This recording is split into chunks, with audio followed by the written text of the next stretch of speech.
Bem, vamos dar início ao nosso evento Masterclass Direito Direto, em sua segunda edição.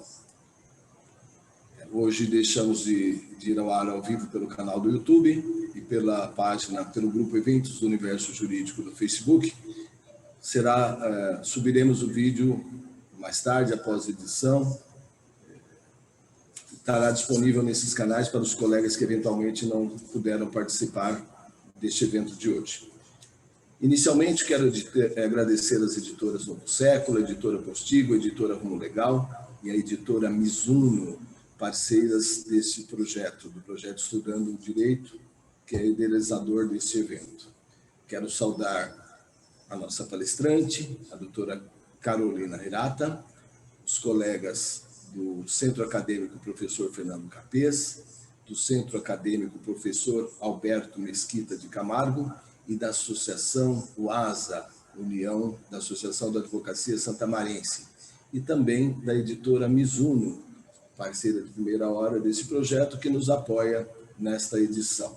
Enfim, quero saudar os colegas das diversas universidades aqui minimamente representadas. Eu não sei se todos já acessaram a aula, mas aos poucos vão entrando, e eu peço ao Bruno, nosso assistente técnico, que atente para a sala de espera para liberar imediatamente as pessoas assim que ingressarem.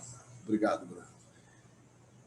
Em particular, hoje, além dos colegas da Universidade de São Paulo, pude registrar inscrições da Universidade Cândido Mendes de Ipanema e muitos alunos de curso de pós-graduação de diversas localidades do país. Não sei se já acessaram a sala de aula.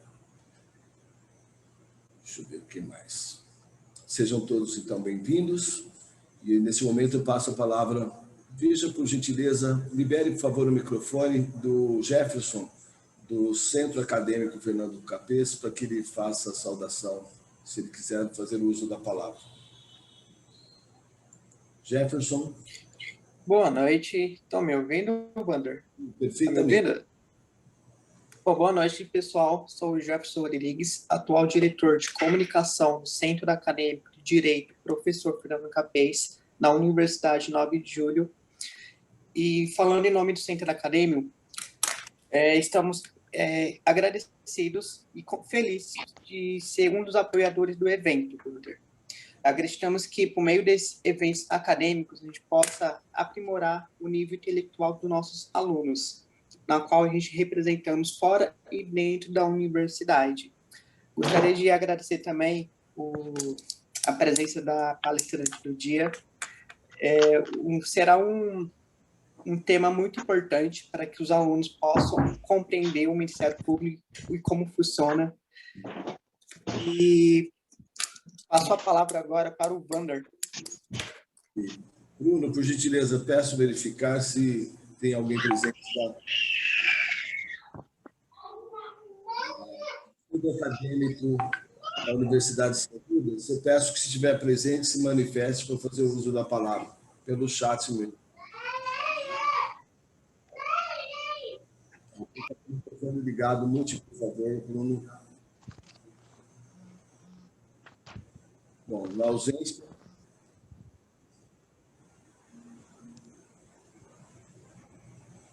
O projeto Estudando Direito, trabalho voluntário de iniciativa do então 6º ano, turma C da Universidade 9 de Julho do campus Santo Amaro, iniciou-se através da formação do grupo Eventos do Universo Jurídico, formado por acadêmicos de diversos campos de diversas universidades de São Paulo. Nesse grupo, compartilhamos apenas informações tais como seminários, colóquios, palestras, debates, lançamentos de livros e agora, com a pandemia do coronavírus, as lives e webinários que se tornaram uma verdadeira febre. Aos participantes, sorteios semanais e a oportunidade de ganhar livros através do concurso Pergunta da Semana. E aos colegas que estão na aula que ainda não fazem parte do grupo Eventos do Universo Jurídico, lá no link na bio do meu Instagram, tem como fazer a sua inscrição. Temporariamente, os sorteios estão suspensos, mas eles deverão retornar em breve, regularmente aos sábados, juntamente com o concurso Pergunta da Semana, que também premia os vencedores com livros.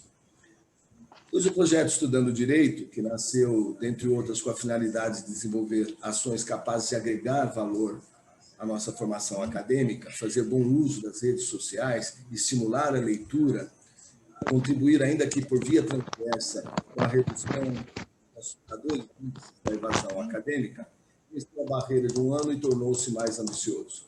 Uniu-se inicialmente ao Centro Acadêmico Professor Fernando Capês, trazendo para os acadêmicos de São Paulo e agora do Brasil o primeiro Masterclass Direito Direto. Foram uma série de 9 aulas com grandes expoentes do direito brasileiro. Uma oportunidade ímpar de beber o direito, que jorra cristalino por uma de suas fontes, a doutrina. Agora, em sua segunda edição, abertura do primeiro semestre letivo de 2021, nós do projeto Estudando Direito e nossos parceiros já nominados, e agora também com a parceria do Centro Acadêmico da Universidade de São Judas, né? Alberto Mesquita Camargo, esperamos que todos os colegas tenham esta noite uma grande experiência de aprendizado, que seja uma experiência incrível.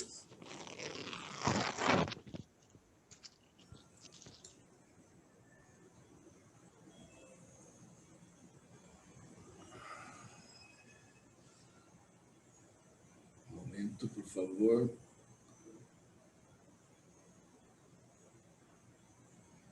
Muito bem. A profissão de advogado foi constitucionalizada na Carta Magna de 1988, reconhecendo o legislador a sua indispensabilidade à administração da justiça. Nos diz lá a Constituição Cidadã, na seção 3 da Advocacia. Redação esta dada pela Emenda Constitucional número 80 de 2014. Artigo 133. O advogado é indispensável à administração da justiça, sendo inviolável por seus atos e manifestações no exercício da profissão nos limites da lei. Sem juridiquês, e traduzindo para o nosso bom e velho português, sem advogado não se faz justiça. Se por um lado a nossa Constituição foi tão zelosa nesse particular, vos digo ainda que em tom de clichê, que sem professor não se faz advogado. Com essa convicção, nós do projeto Estudando Direito, em conjunto com os centros acadêmicos e demais apoiadores, decidimos reservar os minutos iniciais dos nossos eventos para render homenagens àqueles que se esmeram diuturnamente na árdua missão de nos transformar em seres melhores do que aqueles que ingressaram na universidade. Peço, por favor, ao Bruno que verifique se a nossa homenageada de hoje já está em sala. Professor, já. Notadamente aqueles que de destacada atuação no exercício da docência, quer pela produção de livros e artigos, quer por outras atividades extra jornada letiva, mas que nos enriquecem grandemente com exemplos e ações. O fazemos conferindo um singelo, mas sincero certificado de honra ao mérito. A laureada desta noite é mestre em Direito pela Pontifícia Universidade Católica de São Paulo, PUC, e exerce o magistério na universidade, brilhantemente exerce, diga-se de passagem, o magistério na Universidade 9 de Julho, Uninove, lecionando as disciplinas de Direito Civil e Direito Processual Civil. É advogada, consultora civilista, professora universitária e mãe. Não sei como consegue desempenhar tão bem todas essas funções. Talvez ela seja mãe o tempo inteiro, isso explicaria. Antes de passar a palestra, a palavra à nossa palestrante, perdão, desculpe, já estou pulando aqui. Recebam, meus amigos, meus colegas, a homenageada desta noite, a professora Egli Pascoal. Libere, por favor, o microfone da nossa professora, da nossa homenageada de hoje, enquanto eu exibo o certificado que ela receberá no seu dispositivo. Estou me atrapalhando um pouco aqui, mas já eu me localizo. Você precisa liberar o meu acesso, por favor, para poder compartilhar a tela. Eu vou exibir o certificado dela aqui na tela, para que todos possam ver. Depois ela vai receber no seu dispositivo eletrônico. Sim. certificado. Se uma reunião presencial, provavelmente seria uma placa de prata. Mas a adaptação que fazemos para esse tempo, para esses novos tempos, para esse novo normal, esse é o certificado que será concluído nesse momento. A professora Egli Secone Borges Rossi Pascoal. Bruno, eu peço por gentileza que libere o microfone da nossa homenageada de hoje, para que ela possa fazer a sua saudação. Prezado, estão me ouvindo? Oi, professora, estou ouvindo perfeitamente. Que prazer revê-lo, Wander, depois de um semestre inteiro passado juntos. Primeiramente, eu quero agradecer aí a deferência, o carinho. O magistério é algo que faz parte da minha vida, e você fez uma leitura muito interessante, que eu nunca tive essa leitura de aluno, que eu sou mãe em tempo integral, porque eu tenho os meus alunos como filhos mesmo, sabe, Wander? E eu gosto de começar, inclusive, dar os primeiros passos para eles, né? Eu só vou te corrigir numa coisa, que eu não estou mais na Uninove, tá? Encerrei minha jornada na Uninove no semestre passado, mas agora sigo para novas jornadas. Mas isso depois nós conversaremos em outro momento. Eu quero, nesse momento aqui, agradecer imensamente esse carinho, né? Porque uma homenagem para nós, professores, é algo tão especial. E, para mim, o magistério é algo especial. É uma missão que eu tomei na minha vida e eu faço com muito prazer, né? O semestre passado nós tivemos a oportunidade de, ao final do semestre, na última aula lá, né? Só foi você lá comigo, naquela aula online, e nós tivemos a oportunidade de trocar ideias, de conversarmos, e nós precisamos de mais alunos como você. Essa sua iniciativa desse projeto, levando o direito a mais pessoas, né? A mais alunos, a mais profissionais do direito, é algo muito importante. Eu quero dizer que, para mim, é uma honra ímpar estar aqui recebendo essa homenagem, e agradeço de coração aí você ter se lembrado de mim num momento tão especial como esse, e especialmente nesse momento de pandemia.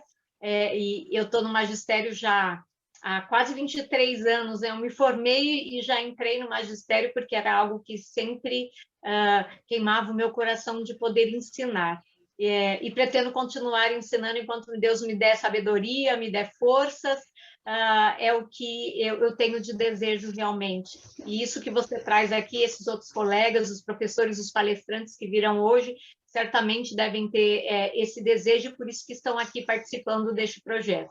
Muito obrigada, viu, Wander? Agora estou te ouvindo. Estou usando um outro microfone. Por sorte, tem vários dispositivos aqui. O titular deu alguma pane, enquanto a nossa palestrante estiver falando, eu tento resolver. Mas, professora, não poderia ser diferente, até quebrando o protocolo, para que a professora tenha certeza que a homenagem é sincera. Eu não estou mais precisando de nota. Eu sei que línguas maledicentes podem dizer: o Wander faz qualquer coisa por nota. E não é. O semestre já se foi. Agradecemos muito, professora, por tudo até aqui. A homenagem é muito mais justa. Muito obrigado mesmo pela sua presença, esse que faz no exercício da docência. Esse é o nosso conhecimento sincero. Obrigada, e sucesso aí para o curso. Pronto. Agora eu só com um pouco de eco, né? Vou desligar esse retorno, que talvez melhore o eco. Estão me ouvindo, Bruno?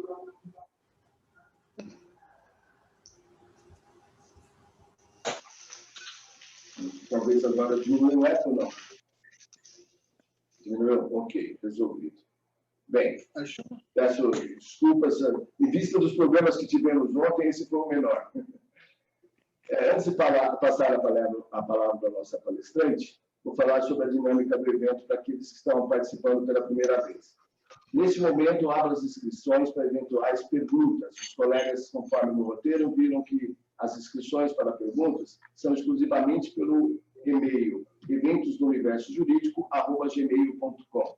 Lá no assunto, coloque MP E no corpo do e-mail, o nome, a universidade de onde fala e o curso que está fazendo, se é pós-graduação, sexto semestre, para que eu possa anunciar, e será dada a palavra no escrito para a pergunta direta ao nosso palestrante. Esse é um dos diferenciais do nosso projeto.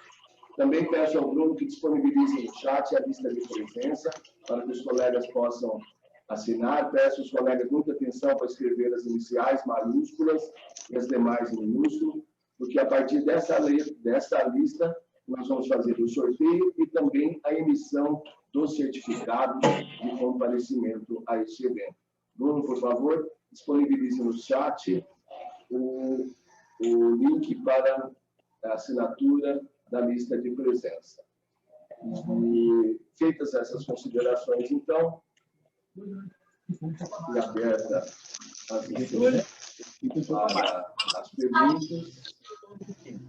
Isso é muito legal para um garoto.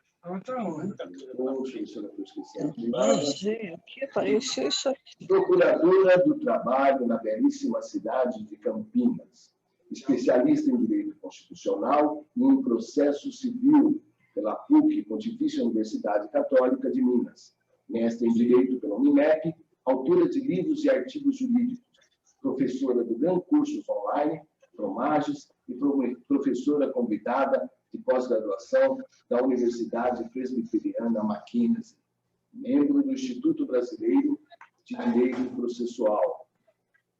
Ladies and gentlemen, senhoras e senhores, doutores e doutoras, saúde e com o coração repleto de gratidão, duas boas-vindas para a nossa palestrante desta noite, doutora Carolina Hirata, agradecendo novamente por vir aqui nesta noite, com um tema tão palpitante como falei.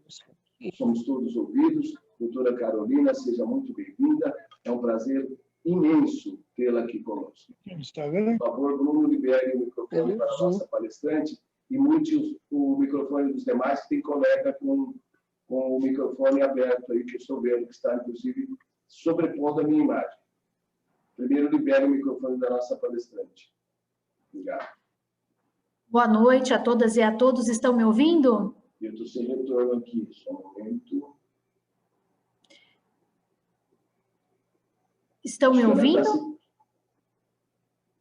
Você está falando já, liberado o microfone, tá? Eu estou com o microfone aberto. Não sei se estão me ouvindo. Se estiverem me ouvindo, por favor, coloquem no chat. Sim? Estão me ouvindo, né? Agora estou ouvindo perfeitamente. Certo. Bom, pessoal, então, boa noite a todas e a todos. Eu quero agradecer o convite pelo Wander, né? Para mim é uma honra, é um prazer estar aqui com vocês. Eu que, na verdade, estou iniciando agora a minha trilha na graduação. Eu comecei dando aula já em curso preparatório para concurso público, e assim eu me mantive, né? E eu dou aula em curso preparatório para concurso público, notadamente para curso do concurso do Ministério Público do Trabalho, que, afinal de contas, eu sou procuradora do trabalho desde o ano de 2009. E, então, para mim é uma novidade estar aqui com vocês na graduação. Eu realmente, sim, percebo aí que é um tanto quanto diferente, né, dar aula para graduação e para curso preparatório, para pós-graduação, enfim. Eu inicio agora esse semestre na graduação também, uma universidade aqui do interior do estado de São Paulo. Então, assim, eu costumo ser bastante acelerada, tá? Eu costumo falar bem rápido, falar muito, e aí, se vocês não estiverem conseguindo acompanhar, é só me puxar aí pelo chat, tá? Porque às vezes a professora fala demais, fala muito acelerado, porque eu sou realmente muito agitada enquanto pessoa, aí isso acaba refletindo aí nas aulas, né? Eu não paro de falar um minuto, tá? Bom, por que eu quero falar para vocês assim, a respeito de Ministério Público, né? Porque, basicamente, quando eu concluí a minha graduação, eu praticamente não sabia o que era o Ministério Público, eu confesso para vocês que eu não sabia, tá? Eu me formei no ano de 2005, e quando eu concluí a graduação, nos 2 últimos anos da minha graduação, eu comecei a dar um direcionamento para concurso público. E, na ocasião, eu queria ser juíza de direito. Só que em 2005 veio a emenda constitucional, aliás, em 2004 veio a emenda constitucional 45 e impôs aí 3 anos de atividade jurídica, e eu evidentemente não tinha, né? E aí eu redirecionei os meus estudos para advocacia pública e fui aprovada em alguns concursos de procuradorias do Estado e acabei assumindo na Procuradoria do Estado de Goiás. Mas eu confesso que eu sempre tive dúvida acerca do que seria o Ministério Público, até que, de fato, eu passei a estudar para o concurso do Ministério Público e para o concurso do Ministério Público do Trabalho.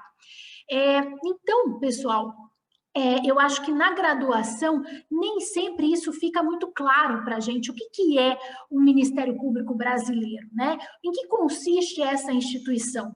Eu quero que vocês, se possível, aí coloquem no chat o que vocês lembram quando vocês veem de Ministério Público. Qual que é o conceito que vocês têm de Ministério Público na cabeça? Tá? Qual que é a figura que vem para vocês do Ministério Público, quando eu falo em Ministério Público?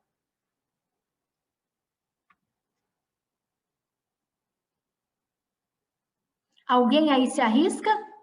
Um órgão ativo, tá? O que mais? O que o Ministério Público faz?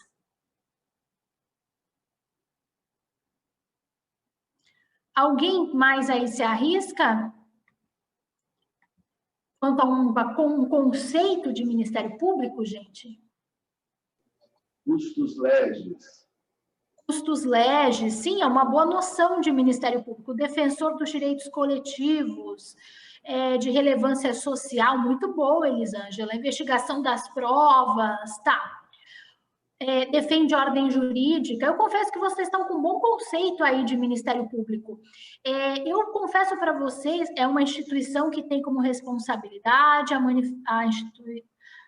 manutenção da ordem jurídica no Estado e a fiscalização do poder público em várias esferas. Sim, vocês deram para mim aí conceitos parciais muito bons de Ministério Público, noções muito boas de Ministério Público. Mas eu quero aí falar para vocês o seguinte, tá? O conceito de Ministério Público, pessoal, é um conceito muito simples. Por quê? Porque ele é um conceito de envergadura constitucional. Ele está lá no artigo 127 da Constituição da República. Se você fizer a gentileza para a professora, abra o artigo 127 da Constituição da República.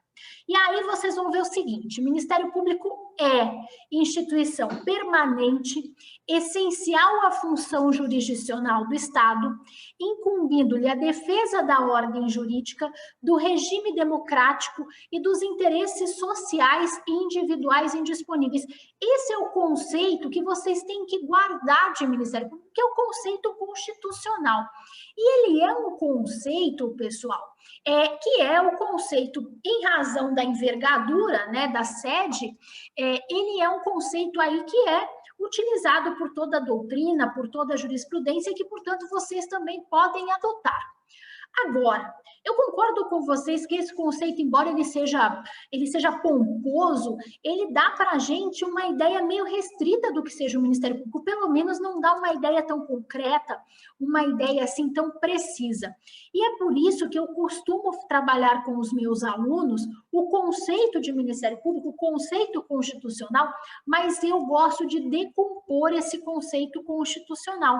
E aí, a gente começa, então, a tratar do conceito de Ministério Público, mas esmiuçando esse conceito. Antes de mais nada, pessoal, o artigo 127 da Constituição da República, ele tem nítida inspiração no artigo 1º da Lei Complementar 40 de 81, a primeira lei orgânica nacional do Ministério Público. Na verdade, ele reproduz o artigo 1º da Lei Complementar 40 de 81. Essa lei ela foi revogada, tá? Mas, de toda sorte, ela aí influenciou a redação do artigo 127 da Constituição da República. Bom, a primeira coisa que eu tenho que falar para vocês, a Constituição, de modo proposital e acertado, fala o seguinte: o Ministério Público Bom, pessoal, O Ministério Público é uma única instituição. O Ministério Público é uma instituição nacional, tá? Isso não significa, contudo, que o Ministério Público ele não tenha ramos autônomos. Muito pelo contrário, tá? O Ministério Público é uma única instituição, mas abrange pelo menos duas grandes ramificações: o Ministério Público da União e o Ministério Público dos Estados. No entanto, a instituição ela é única, tá? A divisão em ramos autônomos pode induzir a falsa conclusão de que existem vários ministérios públicos no Brasil. Não, existe uma única instituição, o Ministério Público Brasileiro, ok? Bom, o Ministério Público é uma instituição. O que significa isso? O fato de o Constituinte identificar o Ministério Público como uma instituição, nós podemos dizer que o Ministério Público é um órgão estatal. Um órgão estatal com garantias de poder. Mas o Ministério Público, pessoal, não é um quarto poder. E essa discussão quanto ao Ministério Público ser ou não um quarto poder já se encontra superada, tá? O Ministério Público, portanto, é um órgão autônomo e cujos membros possuem garantias próprias de membros dos poderes do Estado. Agora, atenção, embora seja uma instituição autônoma, o Ministério Público não possui personalidade jurídica própria. Ele integra, portanto, a pessoa jurídica de direito público a qual ela se vincula.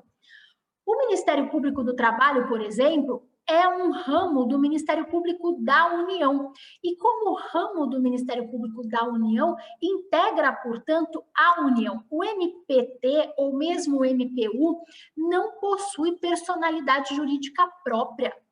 Olha, pessoal, é bem recorrente, tá? Eu que trabalho aí com a preparação de candidatos para concurso público, que você veja muitos bons candidatos excelentes, mas que na hora de fazer a qualificação do Ministério Público do Trabalho em uma peça de ação civil pública, coloca Ministério Público, pessoa jurídica de direito público. Ora, se você comete um erro básico como esse, logo no início, logo na qualificação das partes, fica muito difícil você ser aprovado numa etapa de um concurso do Ministério Público do Trabalho. Eu, enquanto examinadora, iria exigir que a peça, né, subsequente que viria sendo formulada, que ela fosse perfeita, porque se tivesse mais um erro, não daria para aprovar um candidato que entende que Ministério Público não é órgão e possui personalidade jurídica. É um erro, portanto, muito básico. Então, tenha atenção, o Ministério Público é uma instituição, é um órgão estatal, não detém personalidade jurídica. Mas, pessoal, não significa que, por não ser detentor de personalidade jurídica, ele não possui capacidade processual. Obviamente que ele possui capacidade processual, tanto que ele atua como fiscal da ordem jurídica, como custos iuris. E aí vocês me perdoem novamente, eu vou falar para vocês de algo que também se erra e é básico, tá? E eu fico arrepiada quando eu vejo esse erro, porque realmente para mim é tenebroso. É escrever custos com 2 U's, tá? Então é custos com O. Custos iuris, tá?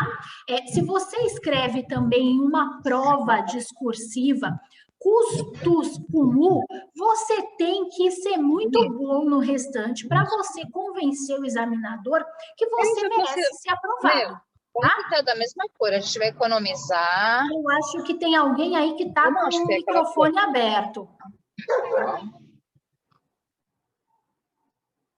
Tá?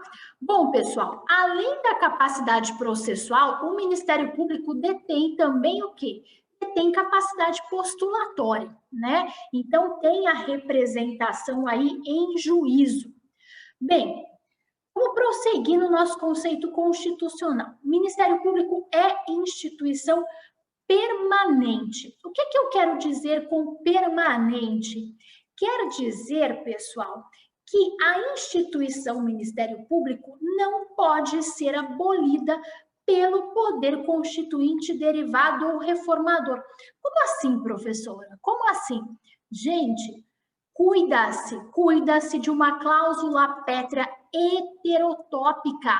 Não está no rol do artigo 60, parágrafo 4º da Constituição da República. Mas não significa que não seja cláusula pétrea. É cláusula pétrea. É uma cláusula pétrea heterotópica. A instituição em si. E por quê, pessoal? Porque o Ministério Público guarda uma referibilidade com a efetivação dos direitos fundamentais. O Ministério Público é uma garantia institucional. E quando eu falo uma garantia institucional, eu estou querendo dizer, é uma instituição responsável pela efetivação dos direitos fundamentais. Ok? Bom, o que acontece, pessoal? A Constituição de 88 é um marco relevantíssimo na transformação do perfil do Ministério Público, né?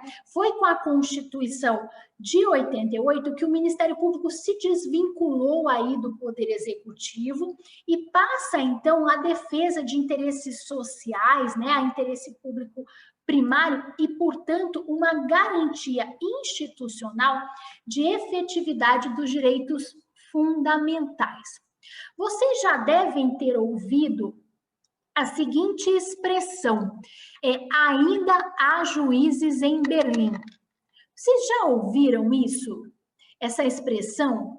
Eu vou contar para vocês agora uma historinha, tá? Para eu chegar aí, justificar com vocês a essencialidade e a permanência do Ministério Público. Olha, o que acontece? Essa é uma história, né, que você tinha um imperador austro-húngaro que queria expandir o seu castelo, tá? E ele queria expandir o seu castelo, mas ele tinha um problema. Tinha um moinho, tá, que tampava lá a vista do seu castelo, e se ele expandisse aquele castelo, ele ia perder a vista por causa do moinho. E aí, então, ele chegou para o dono do moinho, para o moleiro, e falou o seguinte, olha, eu quero comprar o seu moinho. E aí o moleiro falou o seguinte, eu não vou vender, esse moinho não está à venda, porque foi aqui que cresceram os meus pais, que eu cresci, que cresceram os meus filhos, é algo da minha família. E aí o imperador vira para o moleiro e fala o seguinte, olha, por que você resiste? Você sabe que eu sou o imperador. Se eu quiser, eu simplesmente mando derrubar esse moinho. E você não tem nada para fazer. E aí o moleiro fala o seguinte, ainda existem juízes em Berlim.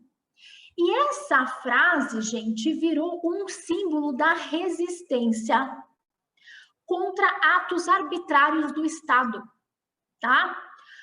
Modernamente, a doutrina adaptou essa frase para ainda existem promotores em Berlim. Por quê, pessoal? E agora já entrando no Ministério Público como função essencial à jurisdição. Por quê? O poder judiciário, ele é inerte. E você precisa de uma instituição, então, que, suprindo as faltas e as deficiências e até mesmo a inércia dos titulares do direito, uma instituição, então, que seja encarregada de provocar o Poder Judiciário para efetivar os direitos fundamentais. E qual é essa instituição? É o Ministério Público. E olha, o Ministério Público brasileiro, ele é um sucesso no mundo. Tá? Ele é um sucesso. O doutrinador Ferrajoli, que estuda perfis de Ministério Público no mundo, ele coloca o seguinte, o Ministério Público brasileiro é um exemplo de instituição autônoma, encarregada da defesa dos direitos fundamentais. É essencial a função jurisdicional do Estado, porque, de fato, se ativa de modo autônomo, de modo independente na efetivação dos direitos fundamentais. E o Ferrajoli coloca coloca essa função ministerial de provocação, de efetivação dos direitos fundamentais como um princípio típico quando a gente se refere modernamente ao Ministério Público, que é o princípio da acionabilidade, tá? Princípio da acionabilidade. Eu acho que, não sei se vocês já ouviram falar disso. Mas vamos lá, vamos prosseguir aí no conceito de Ministério Público. Ministério Público, pessoal, é essencial à função jurisdicional do Estado. E aí, nesse ponto, eu costumo dizer o seguinte: o Constituinte disse mais e disse menos do que deveria. Por que o Constituinte disse mais? Quando a gente faz uma leitura prestada da Constituição e vê lá que o Ministério Público é essencial à função jurisdicional do Estado, qual que é a impressão que a gente tem?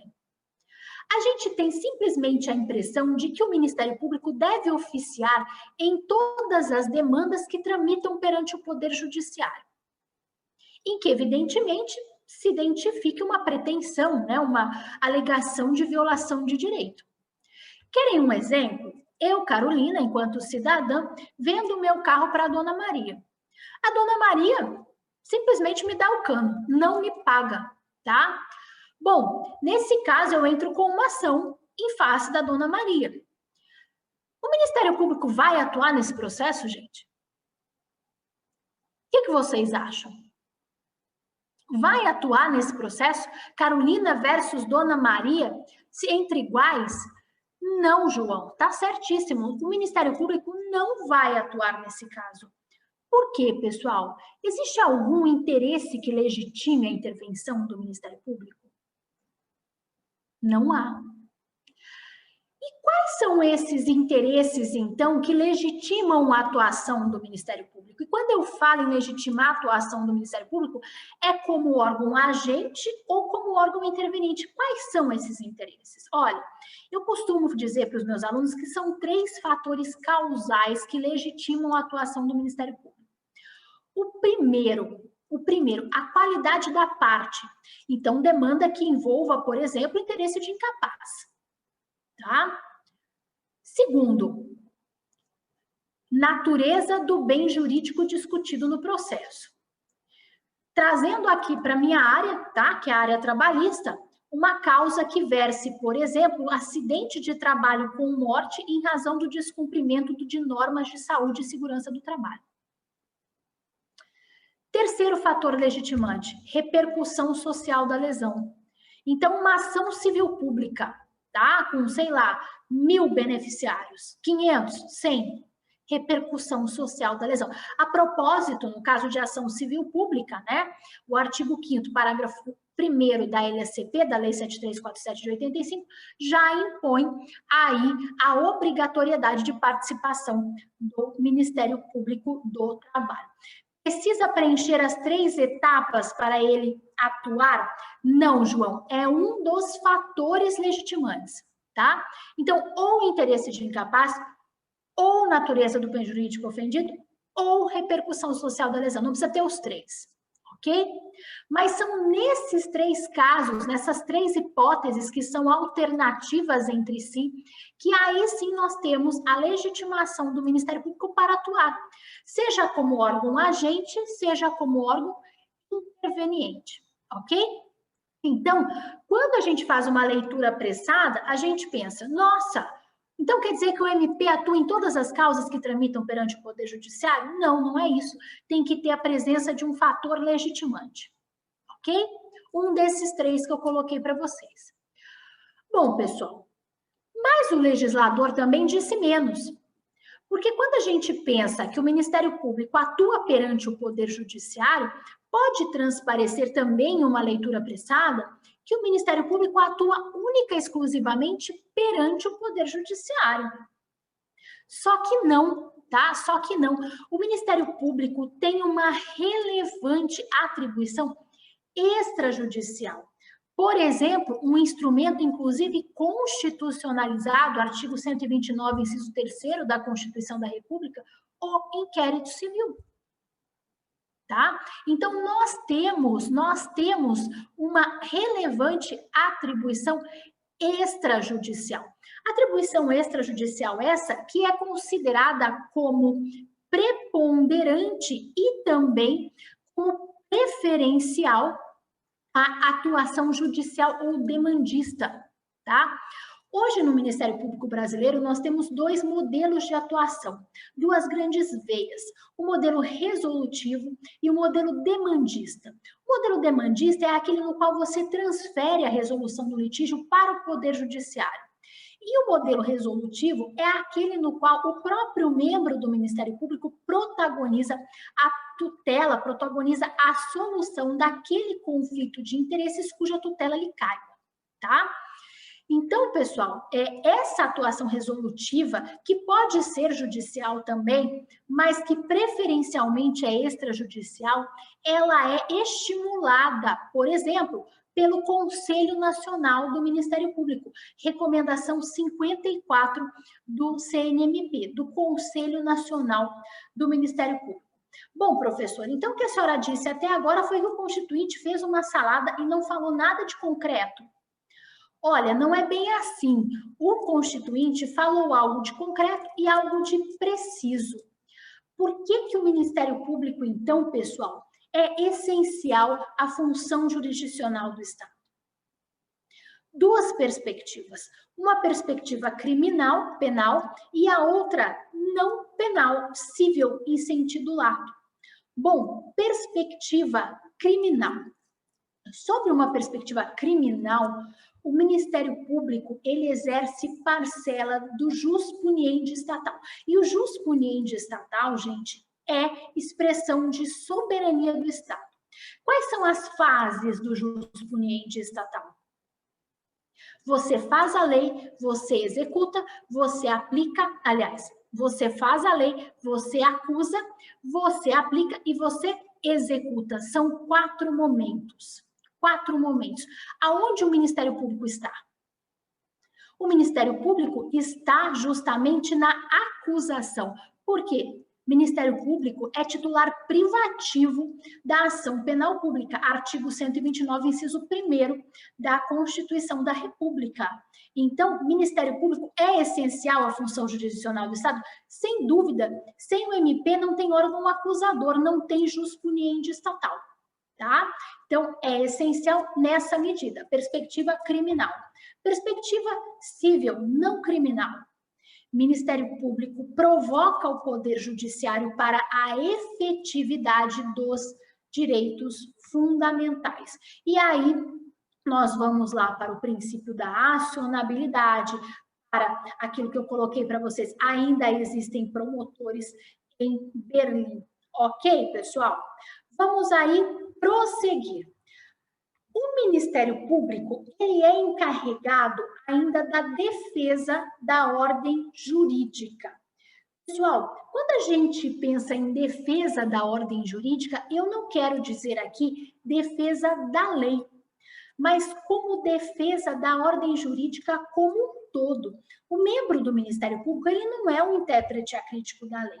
Fosse assim, né, ao se exigir do membro do Ministério Público a fiel, a cega observância da lei, ainda que na sua apreciação essa lei fosse inconstitucional, estar-se-ia violando a sua independência funcional. A gente tem que lembrar, pessoal, que no paradigma pós-positivista, a norma jurídica não é o texto legal, né? Então, as atividades... Deixa eu ver se teve alguma coisa aqui. Não. Achei que era para mim a pergunta aqui, gente. Desculpa. Então, o que acontece? No paradigma pós-positivista, a norma jurídica não se identifica com o texto legal. Nós temos aí, eu gosto bastante da explicação do Miller, né, na sua teoria estruturante, que ele fala o seguinte, olha, a norma jurídica, ela é formada pelo programa normativo, que é o texto legal, e que pré-existe ao caso concreto, e também pelo âmbito normativo. E esse âmbito normativo, ele é formado por elementos não linguísticos, isto é, por algo que não está contido no texto. Tá? Então, ele é integrado por aspectos da realidade social. Então, essa construção conjunta de texto normativo e de âmbito normativo que dá aí a totalidade da norma, tá? A norma jurídica, portanto, ela é construída para o caso concreto, de acordo aí com uma interpretação guiada pelos princípios constitucionais. Com isso, pessoal, nós não podemos confundir texto legal, letra de lei, com defesa da ordem jurídica, tá? O Ministério Público, portanto, ele é defensor da ordem jurídica como um todo, mas não é um intérprete cego, acrítico da lei, ok? Bom, pessoal, é justamente em razão dessa noção de defesa da ordem jurídica, do neoconstitucionalismo, da sistemática de fixação aí de precedentes obrigatórios, né? É que atualmente a gente se refere à atuação do Ministério Público como órgão interveniente, não mais como custos legis, e sim como custos iuris, tá? O custos legis é fiscal da ordem jurídica e o custos legis é fiscal da lei, tá? E o custos iuris é fiscal da ordem jurídica. Justamente por quê? Porque a ordem jurídica não é a lei única e exclusivamente. Nós temos precedentes obrigatórios, a norma jurídica ela é formada com elementos que não são textuais, que não são linguísticos. Bom, e aí, pessoal, eu volto para tratar com vocês, volto aí a lembrá-los de que não é qualquer violação à ordem jurídica que enseja a atuação do Ministério Público, e sim aquela atuação qualificada por uma causa legitimadora, ok? Bom, agora, tenham atenção em uma coisa aqui. O STF já fixou o entendimento no RE 63111 de que o Ministério Público tem legitimidade para a tutela de direitos individuais homogêneos, ainda que de natureza disponível, tá? Desde que tais direitos visualizados de modo comum e impessoal, tá? Eles transcendam a esfera meramente individual e passem a comprometer relevantes interesses sociais. Bom, vamos lá, vamos avançar. O Ministério Público, então, como defensor da ordem democrática. Olha, a atuação do Ministério Público como defensor da ordem democrática remonta à Constituição Portuguesa de 1976, tá? Lá em Portugal, o Ministério Público, ele pertence ao Poder Judicial, que seria o nosso Poder Judiciário, mas ele faz a representação dos interesses do Estado e também defende o que eles chamam de legalidade democrática. Bom, mas o fato é que é justamente essa previsão constitucional do Ministério Público como defensor aí da ordem democrática que legitima que o Ministério Público oficie perante a Justiça Eleitoral, que verifique aí todo o processo eleitoral. E agora eu vou aproveitar para vocês fazer uma parte, tá? Não existe MP eleitoral como órgão autônomo. Quando eu falo de Ministério Público Eleitoral, eu estou falando de membros do MPF, do Ministério Público Federal, que atuam junto à Justiça Eleitoral no desempenho de funções eleitorais. Não existe MP eleitoral como órgão autônomo, tá bom? E essa função é exercida também de modo complementar por promotores de justiça perante a primeira instância.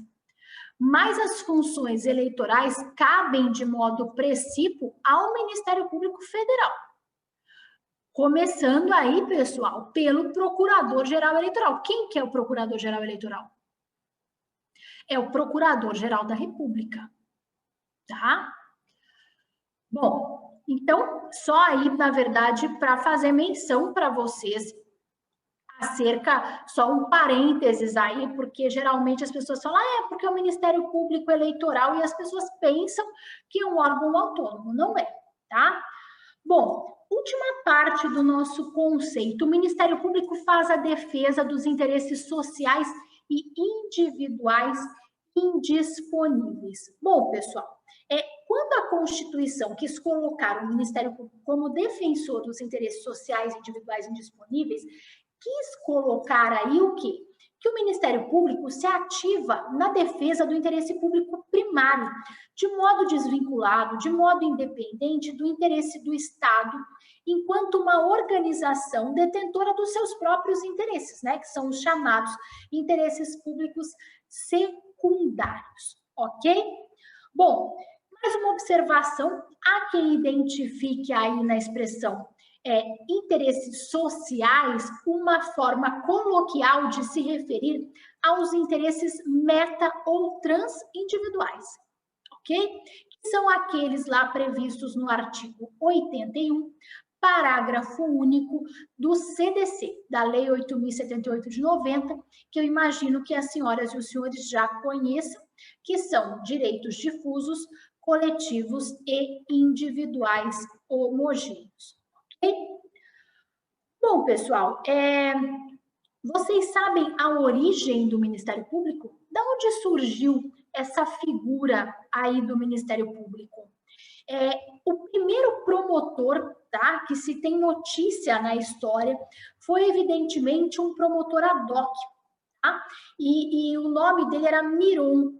Em 599 a.C., ele funcionou como um acusador estatal, num processo aí movido pelos Alquimeônidas, acusados de um massacre contra os seguidores de Silon, já sob a vigência do Código Draconiano, tá? Então, o primeiro promotor da história, o primeiro promotor aí do qual a gente tem notícia que funcionou como acusador estatal foi Miron, 599 a.C.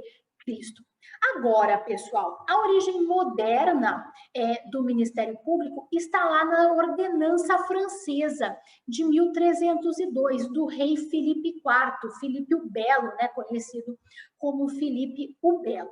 Bom, o que aconteceu? O Filipe o Belo, ele impunha, então, que os seus procuradores prestassem o mesmo juramento dos magistrados, e proibia que esses procuradores patrocinassem outras causas que não aquelas do rei, da coroa. E é por isso, pessoal, é justamente em razão da origem francesa do Ministério Público que até hoje a gente usa a expressão parquet. O que é parquet, pessoal? Parquet é magistratura em pé. Tá? Então, é justamente em razão da origem francesa que hoje, até hoje, a gente usa a expressão parquet, tá? Mas existem outras expressões também francesas que identificam o Ministério Público, mas que não são tão usadas, mas que também identificam o Ministério Público. Quem estuda Ministério Público as conhece, que são magistrature du beau e légende de roi. Tá? Então, a magistratura em pé e os agentes do rei. Percebam o seguinte, a origem do Ministério Público, portanto, é ligada à representação dos interesses estatais. E essa mesma origem que se deu no mundo, ligada à representação dos interesses estatais, foi o que prevaleceu no Brasil até a Constituição de 88, que de fato remodelou aí a instituição. Ok, pessoal? E a nomenclatura? Da onde surgiu essa nomenclatura Ministério Público? Tá?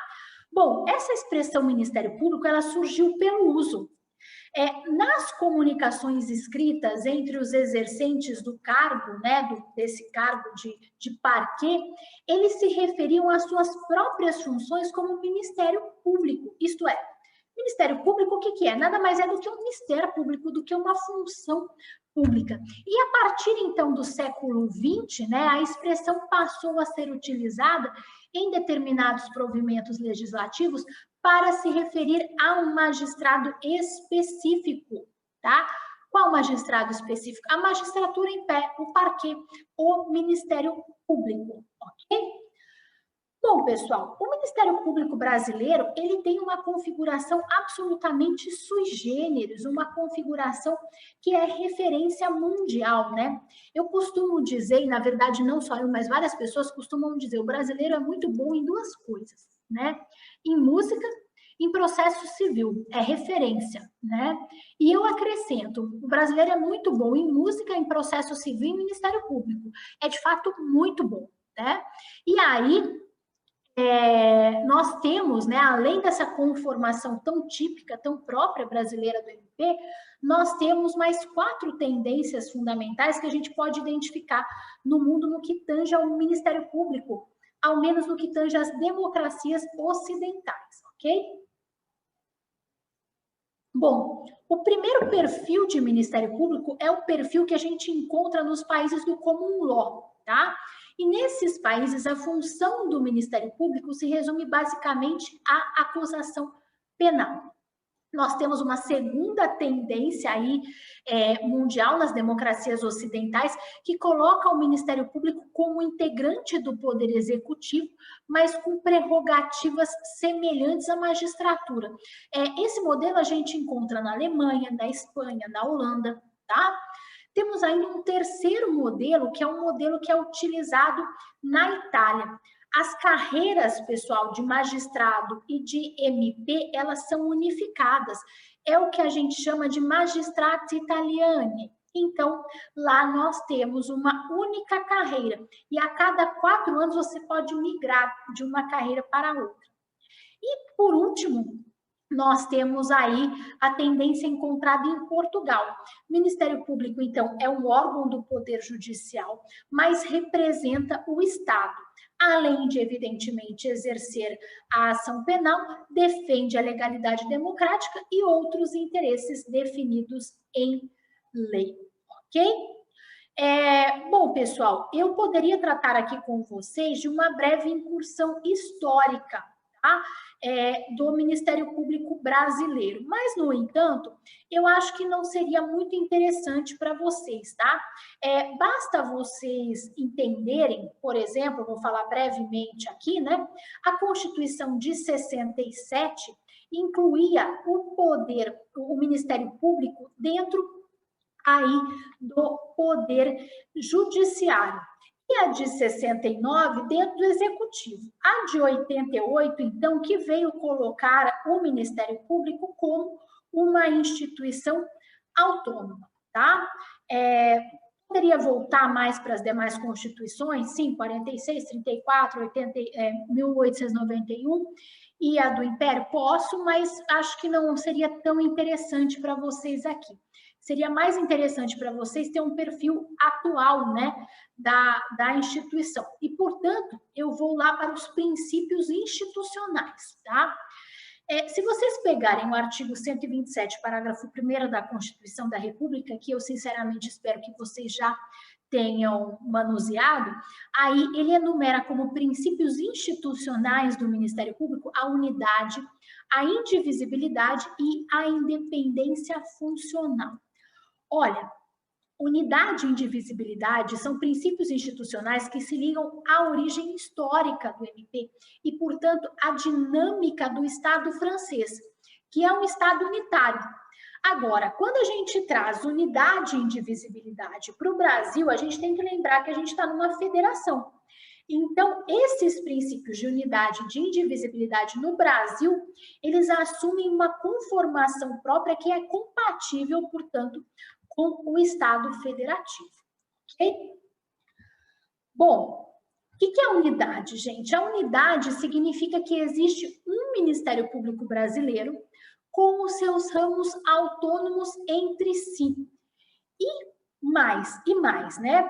Essa unidade, no entanto, para que ela seja compatível com o Estado federativo, nós só podemos entender que essa unidade vale plenamente dentro de cada um dos ramos do MP. Então, dentro de cada um dos ramos do Ministério Público, o Ministério Público é único sob uma única chefia. Bom, professora, eu não entendi. Bom, Ministério Público do Trabalho. Ministério Público do Trabalho é único, tá? É unidade, é uno. Só que chefia, Procurador-Geral do Trabalho. MPF, Ministério Público Federal, também vale a unidade, chefe, Procurador-Geral da República. Ministério Público do Estado de São Paulo, chefe, PGJ, Procurador-Geral de Justiça, ok? Bom, essa chefia, no entanto, pessoal, ela é única e exclusivamente de cunho administrativo, não de cunho finalístico, né? Os membros do Ministério Público possuem a chamada independência funcional. Não há, portanto, hierarquia quanto à atividade fim. Agora, o que é a indivisibilidade? Tá? Que é o próximo princípio institucional. A indivisibilidade, gente, se eu falasse para vocês assim, olha, de indivisibilidade, guarde uma única coisa. Guarde fungibilidade. O que é isso? Os membros do Ministério Público, todos apresentam validamente o MP. E podem se fazer substituir entre si. Exemplo, Carolina toca determinado processo judicial. Recebeu em distribuição determinado processo judicial. Só que Carolina entra em férias. Tá. Esse processo vai ficar parado esperando a Carolina voltar? Não, tá? Chega, então, um outro coleguinha e vai se manifestar validamente em nome da Carolina. E mais, sem qualquer necessidade de ratificação, de confirmação dos atos que a Carolina já praticou, ok? Agora, pessoal, essa substituição, ela não pode ocorrer de um modo arbitrário, tá? Vedam-se, portanto, que designações e afastamentos que sejam arbitrários, que sejam direcionados, né? Essas substituições, elas devem ocorrer de acordo com as regras do jogo, de acordo com as regras previstas, portanto, em lei. Ok? Bom, pessoal, e agora a gente vai para o próximo princípio institucional. Independência funcional. Olha, pessoal, o Ministério Público é um órgão estatal, mas não é um órgão estatal hierarquizado. Ele é um órgão dentro do qual vigora a independência funcional. E a independência funcional significa a liberdade de agir ou de não agir do membro do Ministério Público, sem qualquer vinculação ao entendimento dos seus pares ou dos órgãos superiores do próprio Ministério Público. Então, é a hora que eu disse para vocês, olha, a chefia é meramente administrativa. É porque ela é meramente administrativa mesmo, tá?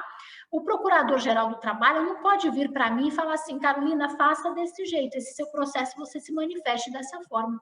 Por quê? Porque eu tenho independência funcional, né? E isso vem sendo aí objeto de muitas críticas, né? Críticas da sociedade em geral, independência funcional, cada um faz o que quer, é um órgão desgovernado. Bom, então assim, vamos ter que acabar com a Constituição da República, porque quem me deu independência funcional foi a Constituição da República. Como princípio, evidentemente, como todo princípio, não é um princípio absoluto, tá?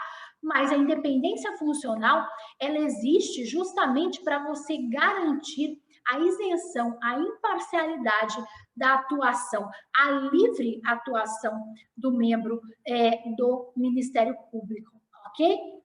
Seguinte, pessoal, independência funcional é uma coisa, autonomia funcional é outra, tá? Independência funcional se refere ao membro em si. Autonomia funcional, o Ministério Público também tem, mas enquanto órgão, enquanto instituição, tá? Então, o órgão, a instituição Ministério Público, ela não se encontra vinculada ao interesse aí ou ao entendimento dos poderes estatais, ok? Bom, e pessoal, além desses princípios institucionais aí, nós temos mais um, tá? Mais um que eu imagino que vocês aí já saibam qual é o próximo princípio institucional. Alguém arrisca qual seria o próximo princípio institucional que eu não tratei com vocês? até agora, mas vou tratar? Porque os do 127, parágrafo 1º, são fáceis, né? Estão lá enumerados. Mas existe mais algum princípio institucional do MP que não está no 127, parágrafo 1º? Existe, pessoal. É o promotor natural, tá? O que é esse princípio do promotor natural? O promotor natural é uma garantia de que ninguém será processado senão pela autoridade competente. E aí, para alguns, portanto, esse princípio institucional do MP estaria expressamente contemplado na Constituição da República, no artigo 5º, inciso 53.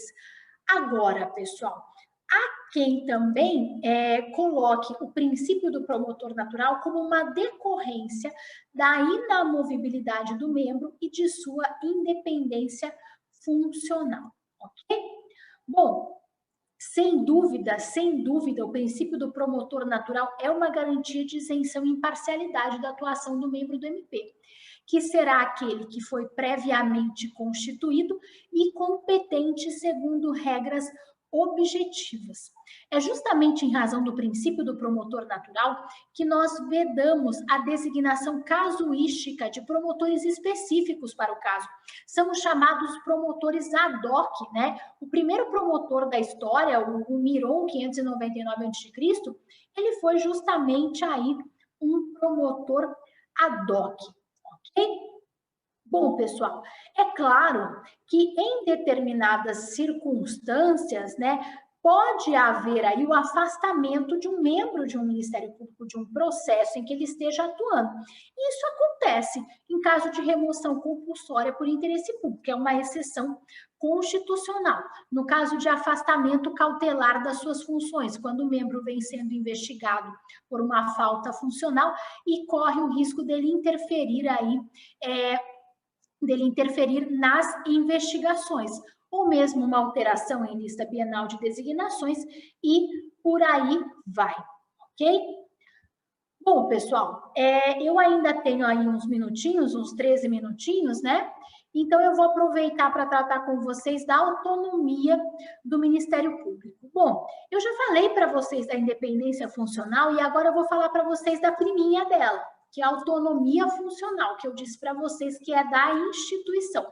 Então, pessoal, o Ministério Público, enquanto instituição, na sua atuação finalística, ele atua sem qualquer vinculação ou subordinação a outros órgãos de Estado ou de poderes estatais. Querem um exemplo? Na atividade de acusação, quem que dá o juízo definitivo? É o Poder Judiciário? Não, gente, não é o Poder Judiciário. É o próprio Ministério Público, ok? Bom, na sua origem, nós já vimos que o Ministério Público, né, tem aquela origem ligada a quê? Ligada à defesa, à representação dos interesses estatais. Então, era natural que o Ministério Público estivesse vinculado aos interesses, ao entendimento do Estado.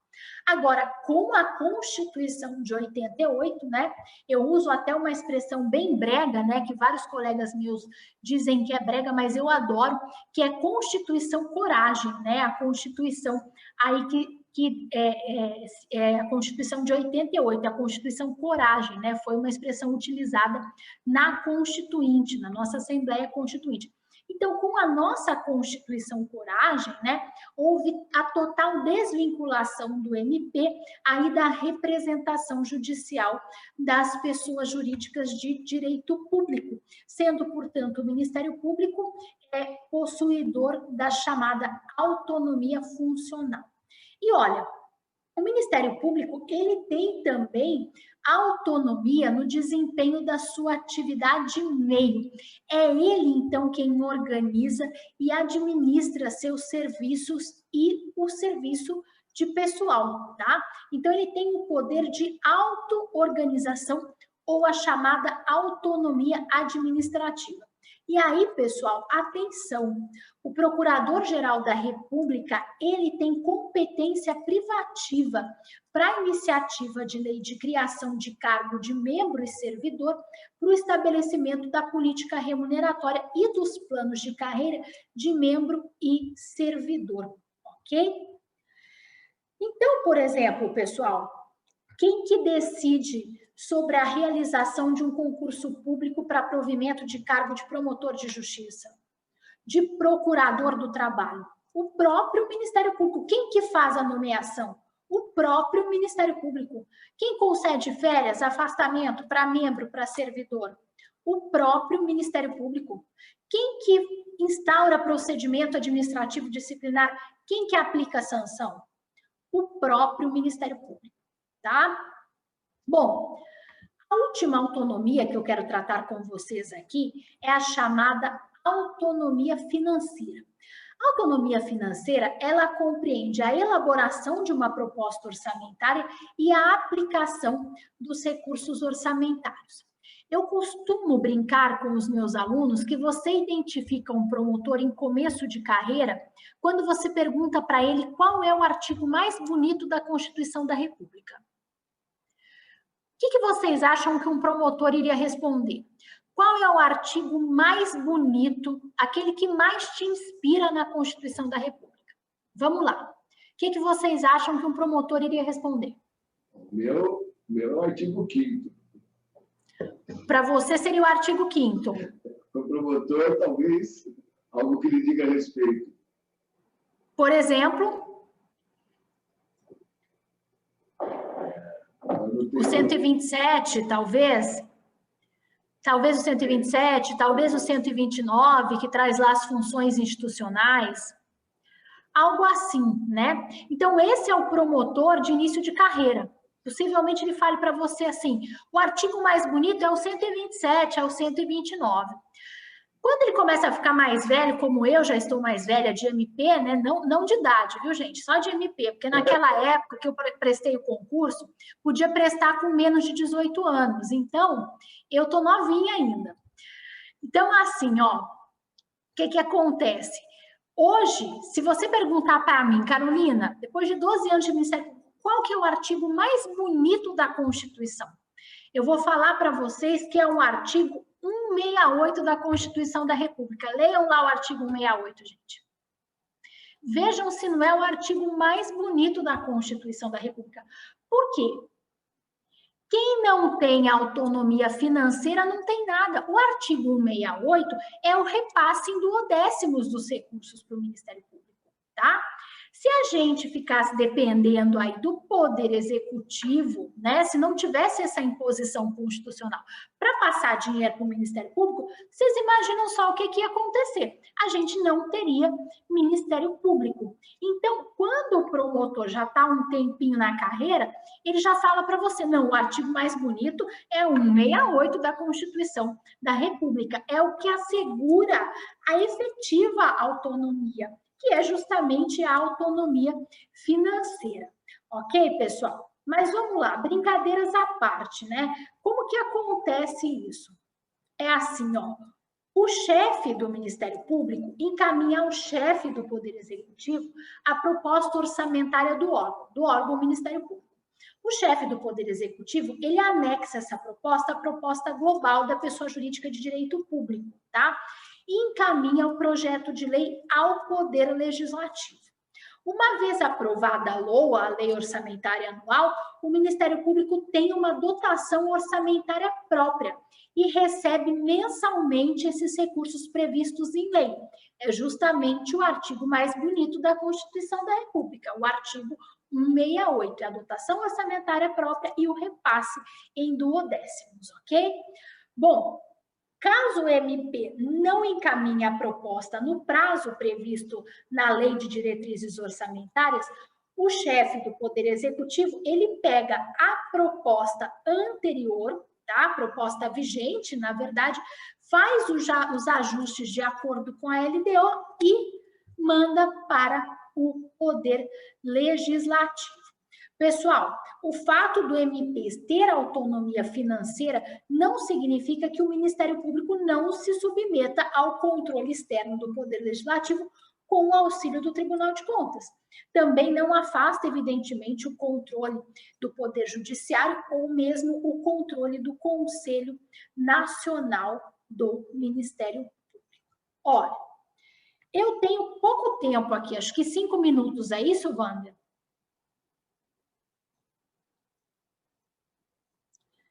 Então, nesses minutos que me restam, eu vou tratar com vocês aqui da divisão do Ministério Público, vocês terem uma noção do que é esse ser que ainda é etéreo, né? Ministério Público.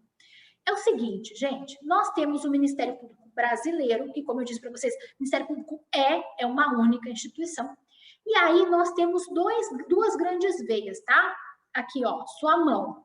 Ministério Público da União, Ministério Público dos Estados. São duas grandes veias. Ok. Aqui, nessa sua mão do Ministério Público da União, nós temos 4 ramos. Ministério Público Federal, Lava Jato, Ministério Público Federal, Ministério Público do Trabalho, Ministério Público Militar e Ministério Público do Distrito Federal e Territórios. E aqui, nessa mão, Ministério Público dos Estados. São Paulo, Rio de Janeiro, Goiás, Minas Gerais, Ceará e por aí vai. Ok? Bom, o Ministério Público da União possui um estatuto próprio, que é a Lei Complementar 75 de 93, tá? A Lei Complementar 75 de 93 disciplina a carreira, as atribuições, as prerrogativas, as vedações dos membros do Ministério Público da União, que englobam, repito, Ministério Público Federal, Ministério Público do Trabalho, Ministério Público Militar e Ministério Público do Distrito Federal e Territórios. E aqui, de outro lado, no Ministério Público dos Estados, nós temos uma lei orgânica nacional, que é a Lei 8625 de 93, que estabelece diretrizes gerais para a organização do Ministério Público dos Estados. E aí, cada estado, Ministério Público do Estado de São Paulo, Ministério Público do Rio de Janeiro e assim por diante, tem a sua lei própria, a sua lei orgânica própria, ok? Que segue uma parametrização aí da lei orgânica nacional. Evidentemente, pessoal, todos se submetem à Constituição Federal. E mais um detalhe, tá? Não vai dar tempo aqui de eu analisar com vocês as funções institucionais do Ministério Público que estão lá no artigo 129 da Constituição da República, mas essa é uma parte muito, muito importante.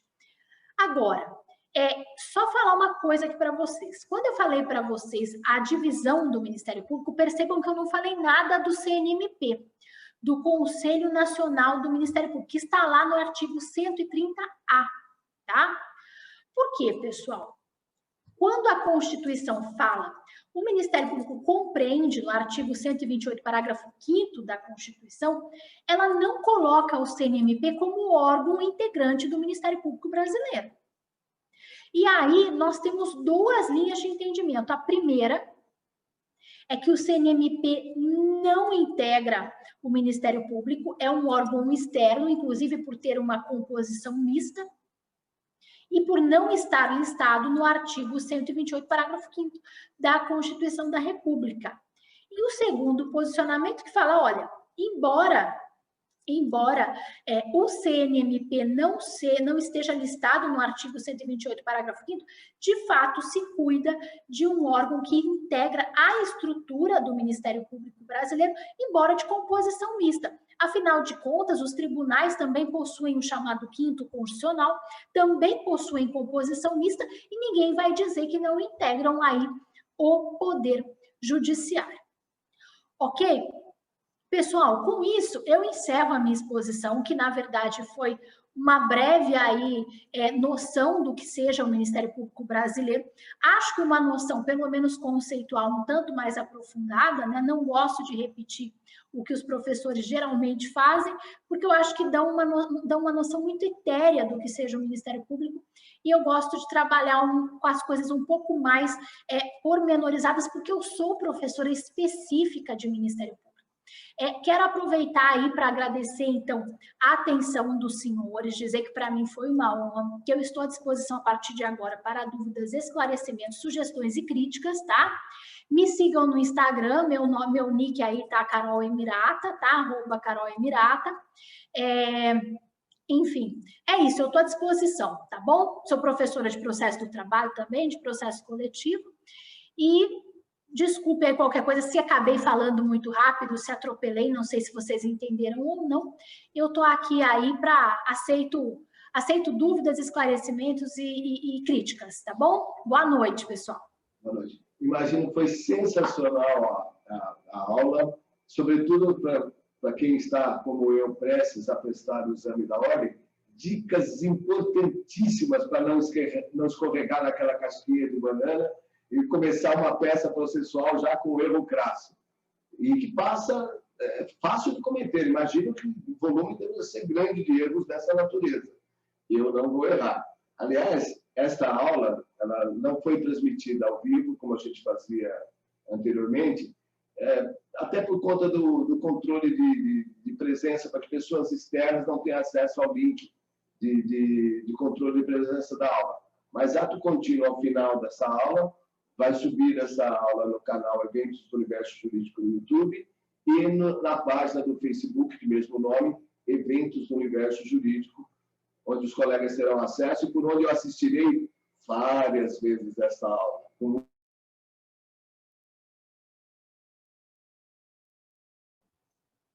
Eu acho que o senhor está sem voz, viu, Wander? Voltou? Que quando a gente está aqui no trabalho, na organização do evento, a gente não consegue desfrutar da totalidade da aula. Então, eu vou ter, até para meu próprio uso, essa aula para poder investigar por quantas vezes eu quiser, depois que estará gravada, disponível nas redes sociais. Enquanto as pessoas se inscrevem para perguntas, deixa eu ver se já tem alguma. Eu não estou vendo as inscrições, sempre por e-mail. Eu não estou vendo nenhuma inscrição ainda. Eu peço que a pessoa só envie lá um e-mail para eventosdouniversojurídico@gmail.com, coloque no título, no assunto, MP, e no corpo do e-mail o seu nome e a universidade onde fala, para que eu possa lhe dar, abrir o microfone para que faça a pergunta diretamente à nossa professora Carolina Riata. Enquanto as pessoas fazem essa inscrição e finalizam a assinatura da lista de presença, que eu não sei se todos já fizeram, eu vou falar sobre essa pilha de livros que eu tenho aqui. Essa é a coleção Resumos, da editora Mizuno, nossa parceira nesse projeto. Essa coleção foi pensada para preencher uma lacuna no mercado jurídico brasileiro, oferecer uma fonte de estudos que une qualidade e simplicidade, atributos para todos aqueles que almejam sucesso nas suas carreiras jurídicas. E aqui eu vou fazer uma confissão. A editora me mandou, no final do ano passado, por conta da realização do primeiro Masterclass, muito satisfeita com a parceria, me mandou 2 coleções. Uma para sortear para vocês e outra para o meu uso. Essa que eu ia sortear para vocês, como eu tive que interromper os sorteios periódicos nos finais das semanas do ano passado, por conta do processo eleitoral e outros inconvenientes, pandemia, etc., sortearei agora na sexta-feira, no encerramento do nosso evento. E vai funcionar assim. Todas as listas de presença serão stalkeadas, serão colocadas na sequência, de modo que a pessoa que assistiu à primeira aula vai figurar uma vez na lista, assistiu à segunda vai figurar 2 vezes, e quem assistiu a 5 vai concorrer com 5 números. Então, quanto mais aulas a gente assistiu, mais chances tem de ganhar. E o volume 11 desta coleção, que, por sinal que eu gostaria de dizer, no uso que eu estou fazendo, estou usando ela como cursinho preparatório para o exame da ordem. O simples compulsar de suas páginas me trazem assim na memória a sensação de que eu estou revendo passar em segundos todas as aulas de todos os semestres anteriores. Eu achei fantástico, porque é um resumo que eu faria. Está pronto, os professores fizeram para nós. E o volume 11, que é o resumo de processo do trabalho, esse ali que está aqui em minhas mãos também, é de autoria da professora Carolina Hirata e coautoria com o professor Afonso Paulo Pinheiro Rocha e Rafael de Camargo. Pela aula que eu tive, eu ainda não abri o meu, ainda não cheguei no 11. Estou tentando devorar essa coleção até março.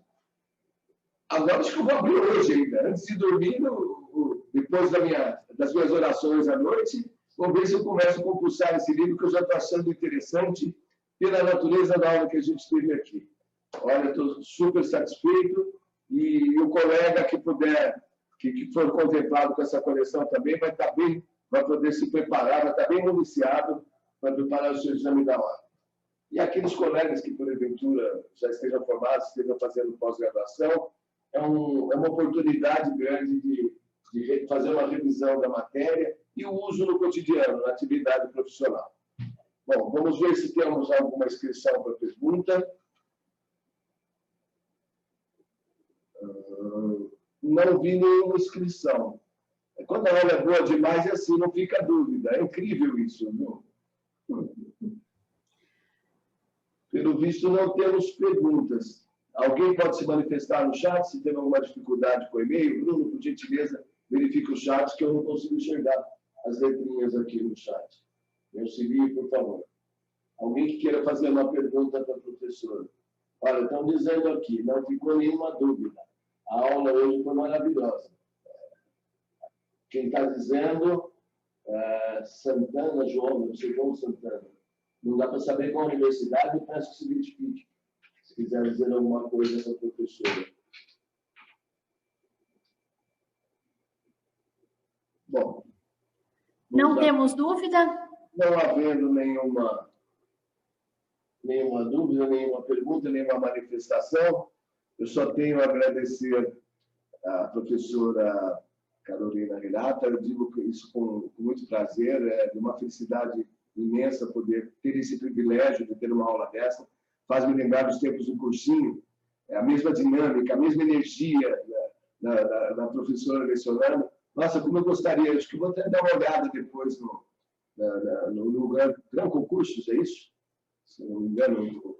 Na verdade, eu dou aula no Gran Cursos Online, eu dou aula no Promages, eu dou aula no CERS, eu dou aula no Atualização Trabalhista, eu dou aula em vários lugares, né? Eu falo assim que se a pessoa me pede uma indicação de curso, eu já nem sei dar, porque aí eu fico numa situação complicada, uma situação difícil, né? Bacana, bacana. Mas é bom que todos saibam.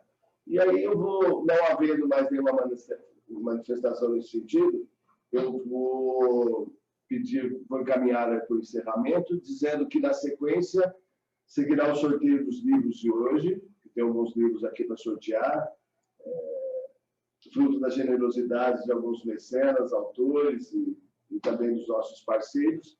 Então, eu devolvo a palavra à professora para que ela, querendo, faça aí o encerramento e querendo permanecer conosco até o final do sorteio, também fique à vontade.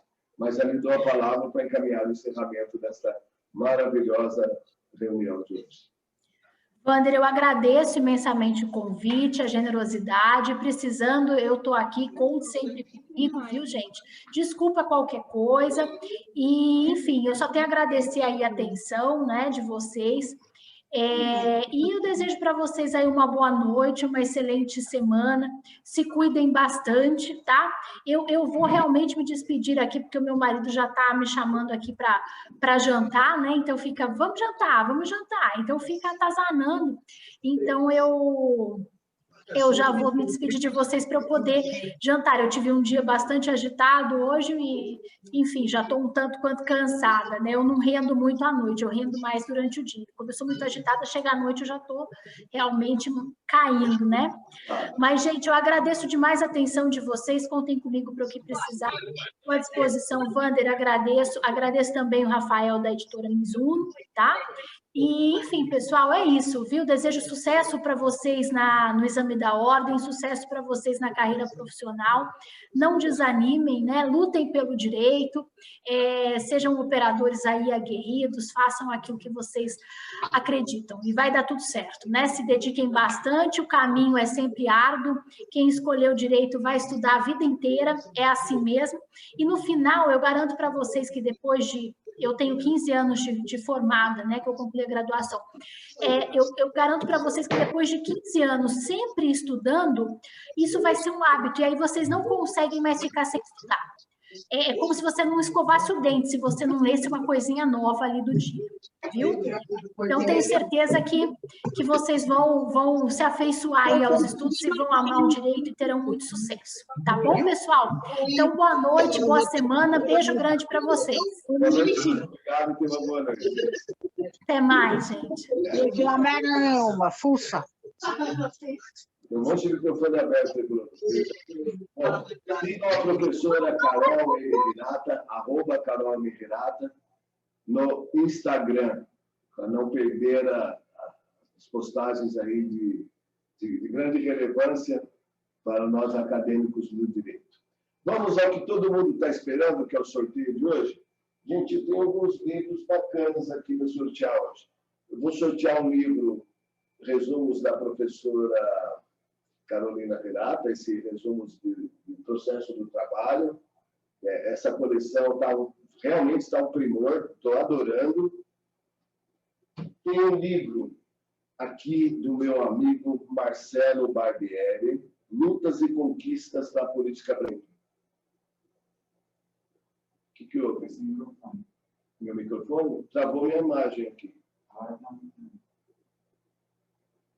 Deu problema no meu computador. Peço que aguardem um momento. Pequeno problema técnico, não sei se é conexão. Aqui está passando tranquilamente. Deixa eu ver. É só o meu monitor. Vamos ver se vai voltar. Está voltando o áudio, já voltou. Aqui a imagem sai, só o meu que está travado. Já voltou a imagem. Mas o meu continua travado, é perigoso cair, mas enquanto não cai, vamos falando. Se cair, o anfitrião me libera a entrada novamente. Deixa eu ver aqui, voltando. Eu tenho que compartilhar a lista do Zoom, tá? Acho que não cai. Liberou de novo. Se travar mais uma vez, eu saio e você me libera a entrada novamente. Vamos lá. Deixa eu compartilhar a lista de presença. Todo mundo conseguiu assinar a lista? Se alguém não assinou, restabeleceu minha conexão. Se alguém não conseguiu assinar, eu peço que se manifeste. Olha, tinha uma pergunta do Roberto para a doutora Carolina. Roberto, eu estou vendo só agora a sua pergunta. Eu vou encaminhar para ela te responder por e-mail. Desculpe, eu gostaria... A proposta do nosso projeto é justamente estimular a oratória, colocando o participante do evento em contato direto com o professor, para ele mesmo formular a sua pergunta diretamente. Vocês não precisam da minha intermediação para fazer isso. Então, é direito direto. É você e o doutrinador. Eu não prestei atenção, não vi aqui a sua pergunta, mas eu vou encaminhar para ela por e-mail. Imagino que ela terá imenso prazer em responder. É uma pena que não pôde ser feita aqui para todos ao vivo, para que a gente pudesse todos desfrutar de uma eventual dúvida, porque a dúvida do colega pode ser a dúvida de todos nós. Bom, deixa eu ver se eu consigo compartilhar a lista de... Gravou alguma coisa de novo. Eu caí? Estou sem áudio? Fiquei sem áudio. Por quê? Está dando falha, eu vou ter que sair do Zoom, hein? Voltou ou não? Estou sem áudio. Está travando o meu Zoom. Estranho, viu? Fala com a sala, pede para a sala aumentar um pouquinho, que está travando e travou. Nossa, o que está acontecendo com o Zoom? Eu vou sair da sala e entro novamente.